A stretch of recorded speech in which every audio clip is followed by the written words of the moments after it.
Shalom. First and foremost, we'll give all praises, honor, and glory to the Heavenly Father and His Son Yahweh, Bahashem Yahweh Shai, Bahashem Rakah HaKodash. Double honors to the apostles, the elders of GMS who rule well. Peace and blessings to the hopeful elect. This is GMS Stop and Listen, GMS Arkansas. Just want to just go over something real quick. Just searching through them in the internet, which is our way of searching, the way of speaking to the elect across the world. One of our jobs is, being in this state that we in and being messengers is we search the internet constantly, day by day. We look at news events. This is measuring the time diligently within itself. It's an article from Russia Today. Just one of these articles where we read and we know that the prophecies are continually happening, and we're getting closer to our salvation. This says a U.S. would attack foes and friends to protect its hegemony and does not shy away from using terrorists and proxies aside to RT. So this is a report that Assad did, the dude who's over Syria, just basically saying that, U.S. attack anybody, they don't care. They're at the point where to protect their, which hegemony, let me show you what that goes into. Hegemony, which I think is going to go into their influence. Okay, hegemony. Let me pull up the Wikipedia. Just give you some brief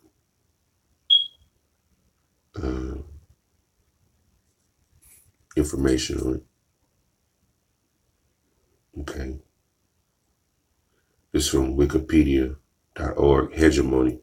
Because it said they would do anything, they would fight against anybody to protect their hegemony. Hegemony is a political, economic, or military predominance or control of one state over others.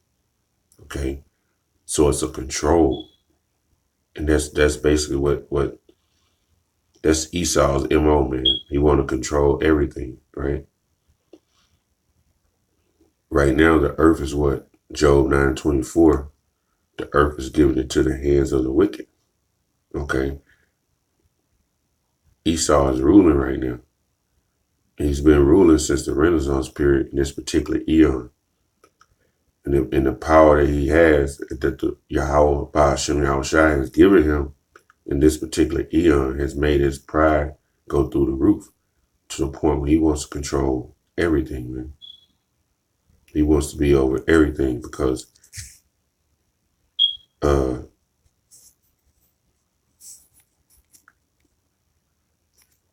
let me show you. He want to be over everything. The scripture even talks about it here in second. I just want to say Thessalonians. I want to say it's 2 and 4. Who opposes and exalts himself above all that is called God, or that is worship, so that he as God sitteth in the temple of the Most High Yahweh, Bahashem Yahweh Shai, showing himself that he is Yahweh, Bahashem Yahweh Shai. See? So him having that influence over everybody. And we read in Habakkuk, they never keep themselves at home. They always in other countries trying to attack the resources of that country. And Yahweh Bahashem Yahweh Shai has given Esau he's giving him the hegemony, the money, the influence over these other nations, man. Once you get that kind of power, your pride goes up to the point where, hey, if people are not doing as you say, basically it'll piss you off because they think they are the Most High, man. They think they have the answers because they have the money. It's always, man. But the Lord put you in this position for a reason. It's to show his power. He's going to take you down. Thus said the Lord of the Bible. That day is coming for Esau, man. It says it is a political, economic, or military predominance or control over one state or others. It says in ancient Greece in the 8th century to 6th century, hegemony denoted the political military dominance of city-states over city-states. And you can read about it, that influence they were pushing over. When you read in the Maccabees, man, you read in the Maccabees when Antiochus and them, he took over. His influence was to have all the Israelites basically bow down to his laws, and if not, it would be death to the Israelites, right? And they followed this pattern all the way through, down to the Herods, man. When you came to the Herods, Herod the Great,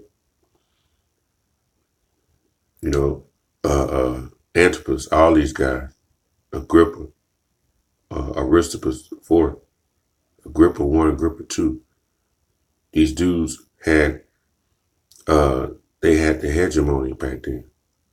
Okay, so it's always been when these Edomites, they've always threw their pride out there and tried to throw their influence. Because it even tells you in Revelation 17 chapter that they have drinking the wine of what fornication, man. The influences, the philosophies of America, these countries have drinking it, man. But sometimes in the spirit, they wake up when they're tired of that oppression. They're gonna come out. But like America don't want to lose its stronghold over these countries. They don't want to lose their predominance. That influence of authority that they have. And Esau, when he knows he's slipping, he's losing it, he goes mad to the point where he'll kill anybody. That's what the article is saying. They basically fight Russia, Iran. They'll fight their allies. They'll fight their friends. They'll fight their foes. They don't care. Hell, we know Esau like that. When shit slips from him, we saw it in 9/11. They'll kill their family. Shit, because he's wicked. The dominant state is known as a hegemon. In the 19th century, hegemony came to denote a social and cultural predominance or ascendancy, predominance by one group within a society or a milieu. Later, it could be used to mean a group or a regime which exerts undue influence within a society. And that's what America does. This whole influence they have in this society. Look at the influence they have on this society now. A man and a man could marry. 2 women could marry. And they're not basically hiding in the closet no more. They're marrying their animals. It's a sick influence that's been pushed out there, man. They put it out there, and kids are just disrespectful to their parents. And Esau have it where you can't even discipline them no more. Okay? There's a perverse spirit out here, man. And the Lord has put it out here. He's put Esau in charge in this particular eon to show us, man, how wickedness is, man. We got to live through this wickedness. So, hey, when it's time for us to take over, hey, we're going to rule in righteousness, man. It's going to be we're going to rule in righteousness. We're going to know, and you other people who are of 2/3 the other nations, you're going to find out the treachery, how treacherous Esau is, man, in these coming days, man. About to let loose the cracking on you people, man.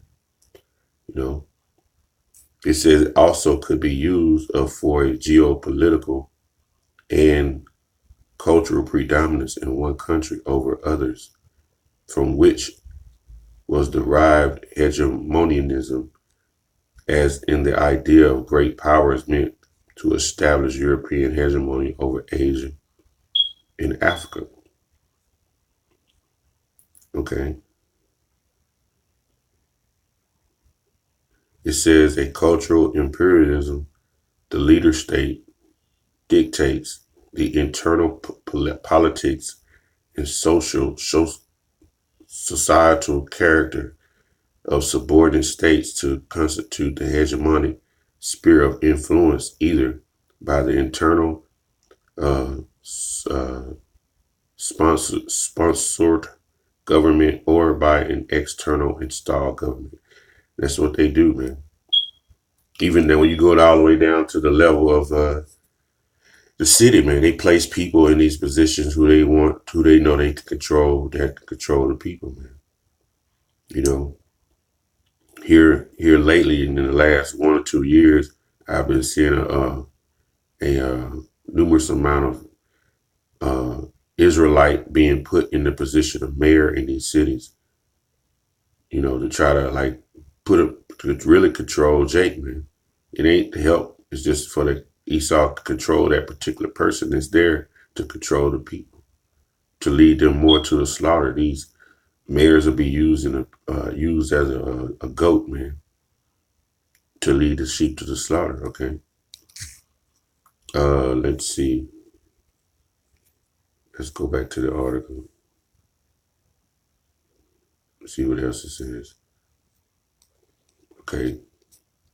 Syria became a testing ground for the U.S. as it refines its tools to safeguard global hegemony, President Bashar Assad told RT's Afshin Ratazini in an exclusive interview. He also explained what many Syrians are fighting for. Washington sees its former dominant role slipping away, and it is trying to preserve it using all means available, the Syrian leader believes. So the U.S. would fight the Russians, the Iranians, the Syrians, whoever said no, even their allies if they said no. Like the Western governments, they will fight with them, he said. Okay. So, hey, they're not going to back down. Okay. They're not going to back down. Why? Because these countries right now, they have capability of what? Fighting back. Okay. They have capability of fighting back. Okay. They're not these weak. They're not these weak agricultural countries no more, where they're plowing and everything is agriculture. Uh, right here it says Joel 3:10. It says beat your plowshares into pruning hooks, right? And your pruning hooks into spears. These are agricultural countries, agricultural methods of living. But it says beat them into into spears. Swords and spears donate what a war instruments. This goes into what nuclear capabilities. These countries have it now. They have their scientists that are creating nuclear weapons, and they all have it now. They're not afraid, okay, of America, man. It used to be such a big bad country. They would just come in and run over people, but now the Lord is putting the spirit on these people to fight back, against this hegemony. It says, let the weak say I'm strong. And that's what they're doing. That's what Assad say, hey, we'll fight back. Before, they would just let the U.S. run in there, do whatever they want to, because they didn't have military power.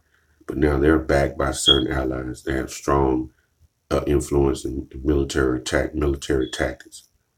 So these countries they're sticking their chest out a little bit, okay? And that's what's going to come, man.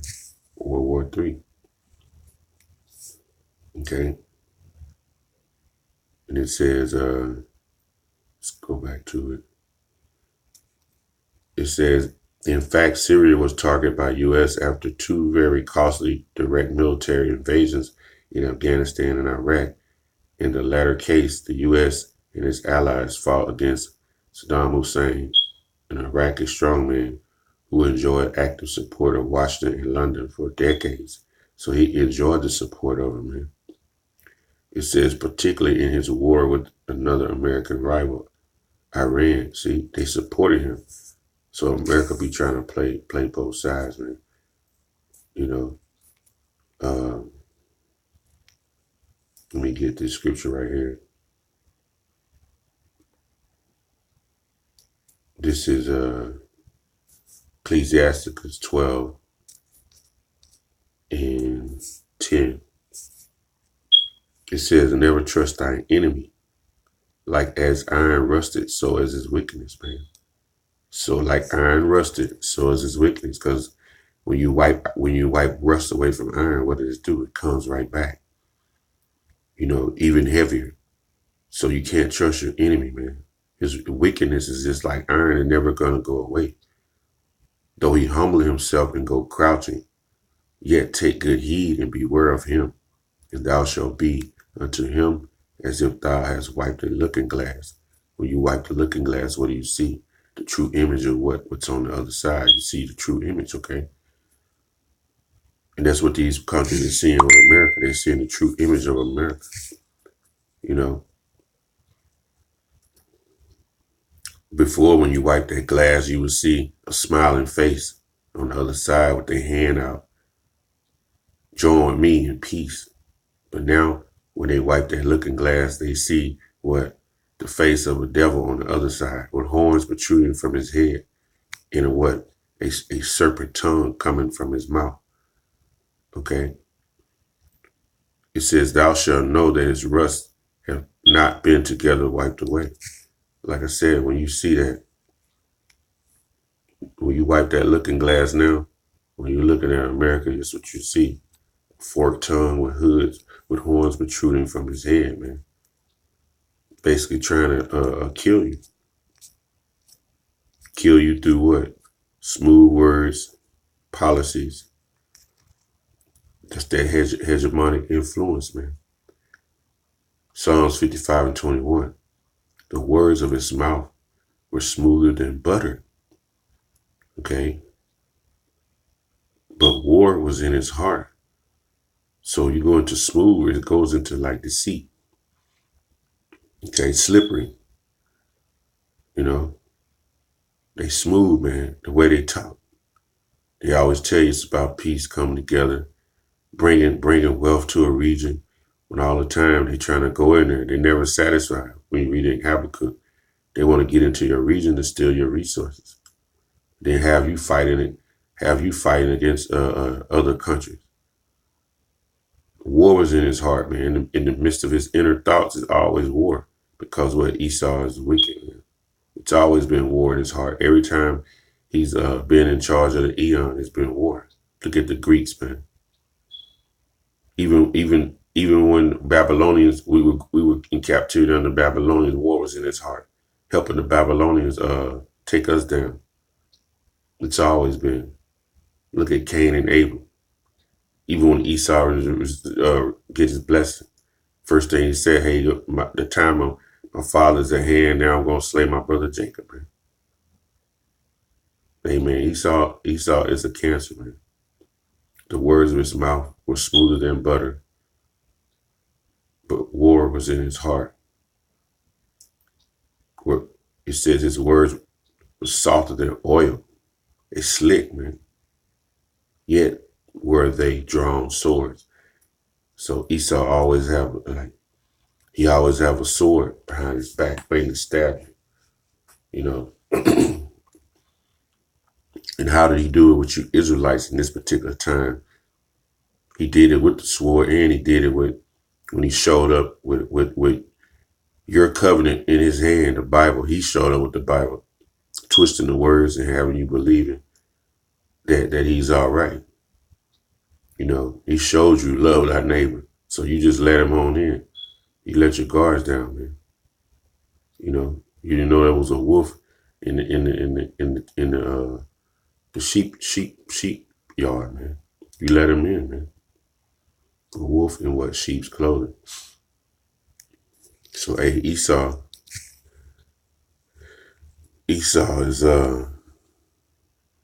he's preparing man to go to work. Basically, if you're not following his influence, which is that hegemony, he's proven through scriptures through the Maccabean era. Hey, if you don't follow his authority and rule, he'll destroy you, man. He'll try to destroy you. Okay. So this is all part of the salvation of Israel. Things have to get rough in order for them to be better. You have to have war in order for us to obtain this salvation. And the elect are going to go through trials and tribulations during this time. So this has to happen. This part of prophecies and things that's taking place.